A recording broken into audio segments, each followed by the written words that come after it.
Hola, nosotros somos el Puma Equipo, conformado por García Tinoco, Jorge Maximiliano, Ibáñez López, Edgar Yael, Aquino Morales, Astrid Samantha, Monroy Palacio Joana, Medina González, Evelyn Naomi y Sánchez Cardona, Carla Sabrina. Y presentaremos el tema de derecho a la alimentación. El derecho a la alimentación es un derecho humano que se encuentra en el artículo 25 en la Declaración Universal de los Derechos Humanos. Este protege el derecho de todos los seres humanos a una alimentación adecuada, suficiente, que garantice una vida psíquica y física, individual y colectiva, libre de angustias, satisfactoria y digna.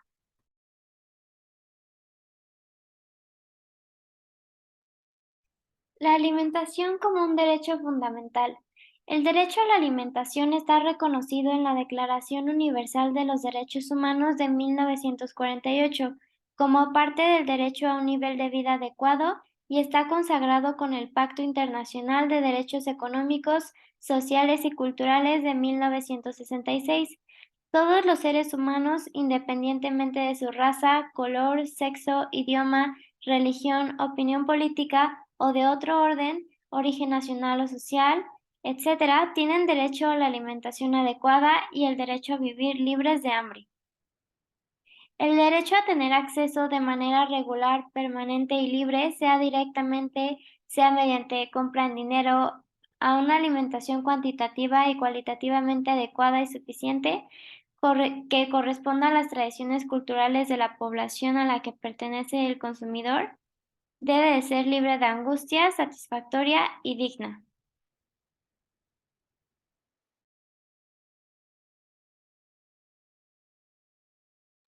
El derecho a la alimentación implica ciertas características, las cuales podemos observar en nuestro día a día. Estas características son fundamentales para el desarrollo de la alimentación, las cuales son las siguientes mencionadas. En primero tenemos la adecuación, que se trata del alimento disponible para el consumo, el cual debe ser apropiado en el contexto social, económico y cultural y medioambiental prevalente. Después tenemos la disponibilidad, que es en donde toda persona debería ser capaz de obtener suficiente comida de calidad, ya sea a través de los sistemas de mercado o directamente de la tierra y otros recursos naturales.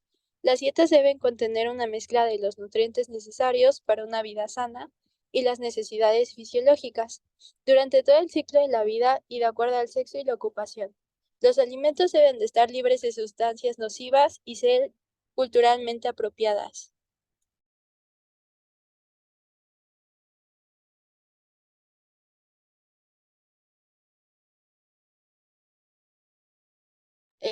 Como tercero tenemos la accesibilidad, que el acceso a los alimentos consiste en tres elementos clave, que es la no discriminación, la accesibilidad económica y la física. El acceso a la alimentación debe ofrecerse sin discriminación sobre la base de cualquier fundamento prohibido.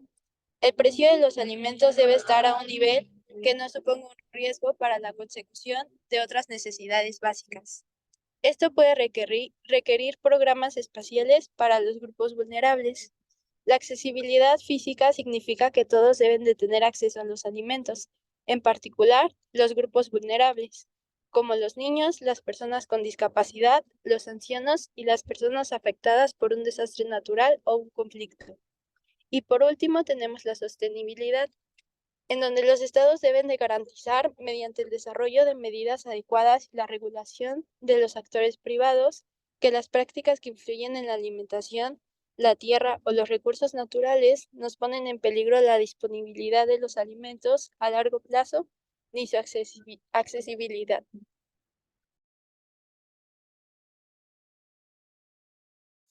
Bueno, el derecho a la alimentación en México, bueno, la alimentación, como ya sabemos, es un derecho fundamental humano y está reconocido por documentos jurídicos del derecho internacional, los cuales han sido rectificados por el Estado mexicano, por lo que su aplicación es obligatoria. La Declaración Universal de los Derechos Humanos, la Carta de la Organización de los Estados Americanos, el Pacto Internacional de Derechos Económicos, Sociales y Culturales, entre otros. En la legislación mexicana, el derecho a la alimentación se encuentra en la Constitución Política de los Estados Unidos Mexicanos, la Ley de Desarrollo Social y la Ley de Desarrollo Rural Sustentable principalmente. La Carta Magna consagra el derecho a la alimentación en su artículo cuarto, donde se expresa que toda persona tiene derecho a la alimentación nutritiva, suficiente y de calidad. Sin embargo, no tenemos una ley reglamentaria específica en esta materia. Otra disposición constitucional relacionada con este derecho se encuentra en el artículo segundo, donde establece que las autoridades de los tres órdenes de gobierno tienen la obligación de apoyar la nutrición de los indígenas mediante programas de alimentación, en especial para la población infantil. En esta disposición se expresa que la responsabilidad recae en el Estado, no en los individuos como los familiares de los niños. Ahora bien, la Ley General de Desarrollo Social regula el derecho a la alimentación en el ámbito federal y su objetivo es garantizar el pleno ejercicio de los derechos sociales consagrados en la Constitución, como la educación, salud, vivienda, medio ambiente sano y la alimentación, a fin de asegurar su acceso a toda la población. Sin embargo, la ley no solo se ocupa del derecho a la alimentación, sino que también abarca los derechos sociales en general, por lo que hace falta tener una legislación específica en materia de alimentación, dada la necesidad y panorama de nuestro país. Por otro lado, la Ley Orgánica de la Administración Pública Federal establece que la Secretaría de Bienestar y la Secretaría Económica son las instancias facultadas para realizar actividades en materia de derecho a la alimentación. En ese mismo sentido, la Ley del Desarrollo Rural Sustentable determina que los programas federales a cargo de la Secretaría de Desarrollo Rural impulsarán de manera adecuada la integración de factores del bienestar social entre los mexicanos, privilegiando los grupos vulnerables y que se establezcan las medidas necesarias para procurar el abasto de alimentos y productos básicos a la población.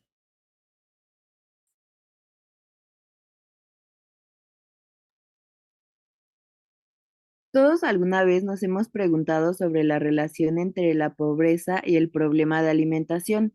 Bueno, el gobierno mexicano ha relacionado el problema de la alimentación en México con con la pobreza extrema, y así se han encaminado sus políticas públicas, especialmente las del desarrollo social. Hablaremos de las diferencias con los programas de desarrollo que en específico tienen un componente sobre la alimentación de la Cruzada Nacional contra el Hambre.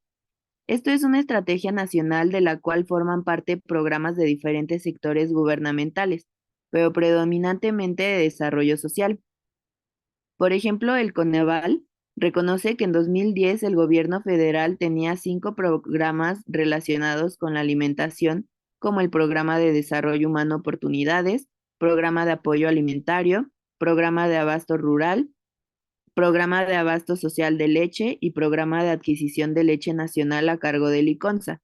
Estos programas representaron el 2% de 273 programas de desarrollo social. Sin embargo, se identifican 2 programas adicionales que son dirigidas al acceso de alimentos, como albergues indígenas y desayunos escolares. En 2012, alrededor del 39.9% de los hogares en todo el país informaron que se recibieron beneficios de uno o más programas, incluyendo los de desarrollo social o de salud. Pero ¿cómo se garantiza que se utilizan los recursos para los fines que han sido establecidos en las reglas de operación? En 2009, investigadores del Instituto Nacional de Nutrición recomendaron el seguimiento puntual del destino de las transferencias en efectivo para asegurar el correcto funcionamiento del programa Oportunidades. Pero una observación muy interesante sobre cómo los recursos de los programas no siempre son usados de la forma correcta es que en las tiendas de Diconsa venden alimentos a precios sobrevencionados a todos, no solo a las familias por debajo del umbral de la pobreza, ya que la selección de los destinatarios se basa en un criterio geográfico. Ahora hablaremos un poco sobre la Cruzada Nacional contra el Hambre. Esta cruzada es la estrategia del gobierno federal de 2012 a 2018 para abordar el problema del hambre y la alimentación. Como lo menciona el comité DESC, los estados deben implementar este tipo de estrategias, pero siempre con un enfoque de derechos humanos. Así que especialmente cuando se trata de América Latina, se debe poner atención en no desarrollar prácticas asistenciales y clientales, El 21 de enero de 2013 se publicó en el Diario Oficial de la Federación el decreto por el cual se estableció el Sistema Nacional para la Cruzada contra el Hambre. La estrategia tiene los siguientes objetivos.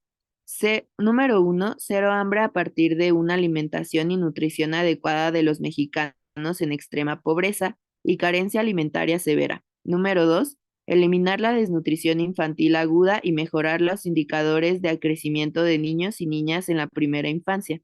Número 3, aumentar la producción y el ingreso de los pequeños productos agrícolas. Minimizar las pérdidas post cosecha y de alimentos durante el almacenamiento y transporte, así como en los comercios. Número 5. Promover la participación comunitaria. Los comités estatales y municipales, el comité de expertos, los comités comunitarios son piezas fundamentales de esto. Sin embargo, también tenemos que analizar los distintos problemas. Por ejemplo, la cruzada podría estar llevando beneficios a la población en la cual se aplica, pero queda por resolver la carencia alimentaria al resto de la población que la padece, pero no está en pobreza extrema. También los efectos de la cruzada se extienden sobre pobreza extrema, pero no sobre carencia alimentaria. Queda pendiente definir en este porcentaje favorable que resulta de la aplicación de la cruzada la calidad, la sustentabilidad, la aceptabilidad y dimensiones del derecho que no mide el indicador del CONAVAL.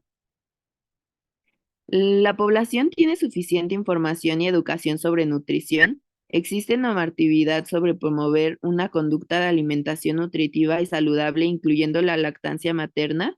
¿Puede una estrategia nacional de alimentaria separar el hambre de las demás dimensiones del derecho y del sistema alimentario en su conjunto? ¿Cómo lograr la vinculación entre política del desarrollo social y salud y agricultura que permita un entendimiento y una solución del problema en México?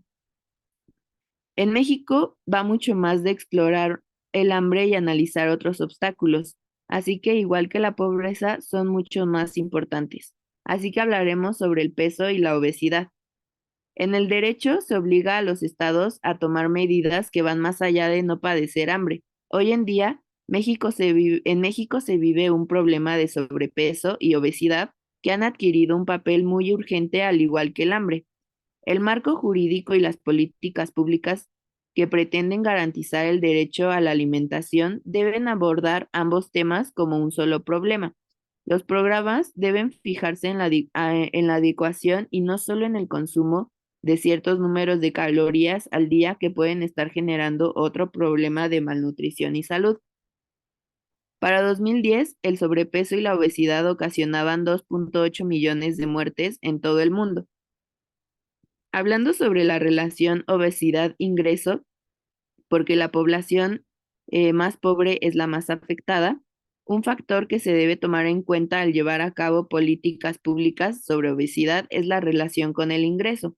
Se afirma que el aumento en las prevalencias de sobrepeso y obesidad registrados en las últimas 2 décadas en México se ha dado gracias al incremento de la población en situación de pobreza. Esto sucede gracias a que la dieta de la población en situación de pobreza puede ser adecuada en energía al grado de cubrir o tal vez exceder sus requerimientos, pero carece de calidad nutricional necesaria y diversidad de alimentos para promover la salud y prevenir el desarrollo de enfermedades crónicas. Las personas con un bajo nivel socioeconómico viven en ambientes donde los determinantes de la obesidad están presentes en mayor medida. Los factores causantes del aumento en el consumo de lípidos entre los sectores públicos se ubican en la oferta de alimentos de alta densidad energética a un bajo costo que favorece el consumo entre los grupos de población de escasos recursos debido a su accesibilidad a la sensación de plenitud que producen, además de su gran valor y el precio de verduras y frutas y de otros alimentos y productos con mayor densidad de nutrimentos y menor densidad energética, que los vuelve prohibitivos y desalientan el consumo entre las poblaciones menores.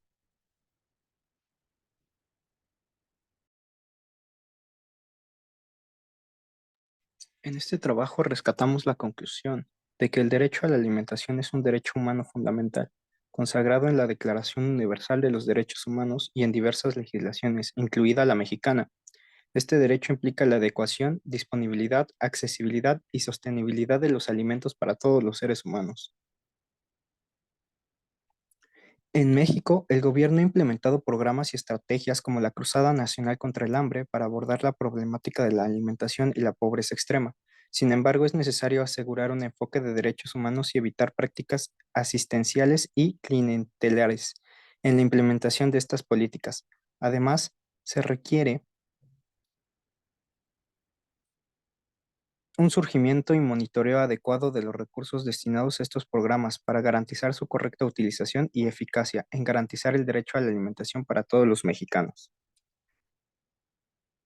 Esto sería todo por nuestra parte y gracias por su atención.